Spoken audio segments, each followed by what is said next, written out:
The most powerful woman in the world sits alone in a burning palace. A Roman army is at her gates. An asp is in her hand. And history is about to record her death. History is wrong. What actually happened inside that room has been buried for 2,000 years. Not by Rome, not by Egypt's priests, but by the one witness who was present. The one witness who can never die. She didn't summon death that night. She summoned Dracula. And for the first time in 3,000 years of darkness, the most feared creature in human history walked into a room and understood with complete, absolute certainty that he was not the most powerful thing in it. This is the story of the night two immortals met. One came to make an offer. The other had already made a plan. And what happened before sunrise in that room didn't just change what we know about Cleopatra. It changed what Dracula understood about himself.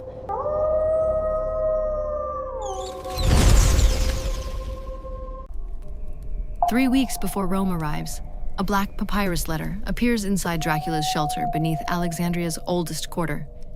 He has not told anyone where he sleeps. He never does. The letter is sealed with red wax pressed by a thumb ring he recognizes, a ring that belongs to the Queen of Egypt. He breaks the seal, reads 4 lines written in ancient Demotic script, a language dead for 1,000 years that almost no living human can read. Almost. I know your real name, not Dracula, the name you used before that, the one from the 1st century. Come to the east wing of the palace at the 3rd hour past midnight. Come alone, I promise. You have never had a conversation like this one. Dracula reads it twice, then a 3rd time. In 3,000 years, no human being has ever known that name. The palace east wing is unguarded. She has sent everyone away. 1 oil lamp burns on a low cedar table, 2 cups of wine already poured, and Cleopatra sits across from an empty chair with the relaxed posture of someone who has already decided how tonight ends. She is 39 years old. Egypt is collapsing around her. Rome has won. She looks like none of those things are her problem. Dracula steps from the shadows into the lamplight. She looks up, studies him for exactly 2 seconds. You're older than I thought, she says. You used the name Ka-Emwaset in 1250 BC, she says. You lived in Memphis for 40 years. The priests there wrote about you, not by name. They were too frightened for that. But I found the pattern. Same description, same disappearance. 40-year intervals across 3,000 years of Egyptian records. She taps the papyrus. You've been in this country longer than this country has had its current name. Dracula says nothing. I also know exactly what your blood does at a molecular level. And I know what it can be used for. And I know that nobody in the history of this civilization has ever figured out the final step of the formula. Until me. Silence. Outside, somewhere distant, a Roman war drum begins to beat. What do you want? Dracula asks. She smiles. I want to show you something first. What he sees makes him go completely still. It is a diagram, precise, annotated. A map of his own biology drawn by a human hand from scrolls written 3,000 years ago. The protein structure of his blood. The exact mechanism his cellular system uses to resist decay. Labeled, numbered, cross-referenced with hieroglyphic notation from the original priests who first documented him centuries before she was born. It is almost entirely correct. The last section has a line drawn in red ink with a single word written next to it. Missing. The priests got close, Cleopatra says. 3,000 years ago, they developed a ritual, a formula for transformation that had nothing to do with becoming what you are. Something different. Something they believed was possible, but couldn't complete because the blood they had access to was 2nd generation, diluted, already changed. She looks at him directly. They needed the source. They never found it. She lets that sit in the air between them. I found it, she says. He has been approached before. Desperate kings, terrified generals, men who wanted armies of the undead, men who wanted to live forever so they could keep taking things that didn't belong to them. He says, You want to be turned? No, she says immediately. I've read what that costs. I'm not interested in your hunger. I'm not interested in living in darkness for 3,000 years, watching everyone I love dissolve into dust. Then what? 3 drops of your blood, she says. That's all. Mixed with a compound I have spent 10 years preparing, taken at the precise moment of voluntary stillness. She reaches beneath the table and places a small sealed clay vial on the cedar surface between them. The priests failed because they didn't have the right ingredient, she says. I have spent a decade solving the part they couldn't. This is complete, except for 3 drops. Dracula looks at the vial. What does it do? She pauses for the first time, looks at the lamp flame rather than at him. I'm not certain, she says. The priests described it as becoming something outside every existing category. Not dead, not alive, not human, not what you are. Something the world has never had a name for. And you're willing to take that risk? She looks back at him. Rome arrives in 3 weeks. They will put me in chains and parade me through their streets. I will be the greatest trophy in the history of their empire. Everything I built, everything Egypt was, reduced to a spectacle for a Roman crowd. She pauses. The risk you're describing is considerably more interesting than the alternative. Outside, the war drum is closer now. Dracula asks the question that has been sitting beneath all the others. Why are you telling me what you need? Why not simply take it? You had weeks to plan this meeting. You could have drugged the wine, had priests waiting. She looks at him for a long moment. Because I am the last pharaoh of Egypt, she says quietly. I have watched Rome take everything it ever wanted by force for 20 years.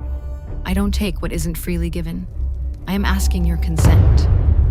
She pauses. I assumed that a creature who has watched 3,000 years of human history might understand the difference between those two things. The drum outside beats once and stops. Dracula is quiet for a long time. In 30 centuries, across every civilization he has moved through, no one has ever asked him for consent.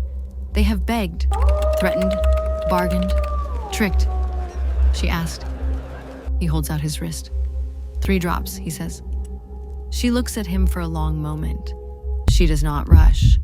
She opens the vial with the precision of someone who has rehearsed this 10,000 times in their mind. 3 drops fall from his wrist into the compound she has spent a decade preparing. She seals the vial, presses it with her thumb ring, places it in her robe. Then she looks at him. I need one more thing. A witness. Someone who will still exist 2,000 years from now and know what actually happened in this room. Someone who will carry the truth while the world carries the lie. She holds his gaze. Stay, watch. Then leave before the Romans arrive at dawn. If they find any evidence of this meeting, the story dies here. He stays. At the first gray trace of light in the eastern sky, as Roman sandals begin to fill the courtyard outside, Cleopatra drinks from the vial. She sits back in her chair, sets the empty vial on the table, folds her hands in her lap. She does not close her eyes. The oil lamp goes out on its own. The room goes completely dark. And for exactly 7 minutes, Dracula counts every one of them. Something happens in the air of that chamber that he has no language for. Not death, not transformation, not anything from the 3,000 years of existence he has to draw from. Something arrives, passes through the room, and leaves, like a tide moving through stone, then silence. The Romans break the door open at full sunrise. They find Cleopatra on her couch, still, peaceful, a small asp near her right hand. They declare her dead. They are not wrong. They are also not entirely right. 3 nights later, a fishing village on the Egyptian coast. A woman no one recognizes walks out of the dark and asks a fisherman for directions east. She carries nothing. Plain robes. An accent that doesn't match any dialect the old fisherman has heard in 60 years on the Nile. She pays him with a coin so ancient he cannot identify the face stamped on it. She walks east into the desert. She does not come back. Dracula watches from the shadows at the village edge. She turns once before the darkness takes her completely, looks at him across 50 meters of sand and firelight. She is not a vampire. She is not human. She is not dead. She is not any category that exists in everything he knows. She nods once. A precise, unhurried acknowledgement between two people who have made a fair exchange. Then she walks into the dark, and she is gone. Dracula has spent 2,000 years looking for her, in the libraries of medieval Europe, in the courts of Renaissance Florence, in laboratories where discoveries were made by scholars who arrived too young and stayed too long and then vanished without trace or explanation. He has never found her, but he has found the fingerprints, in places where history shifts in ways that logic alone cannot explain, where one decision by one person changes the path of an entire civilization, where someone with no visible power, no army, no throne, somehow altered everything and was never seen again. He no longer believes she is hiding. She is simply operating on a timeline that makes even his 3,000 years look like an opening sentence. He thinks about the letter sometimes. The 4 lines in dead script that no living human should have been able to read. I know your real name. She was the only human being in 3,000 years who ever did. And somewhere in the world tonight, in a library, in a quiet room, at a table with 2 cups, she is probably sitting across from someone who has no idea what they have just walked into. The last pharaoh of Egypt did not die in 30 BC. She graduated, and she has been the most dangerous thing in every room ever since.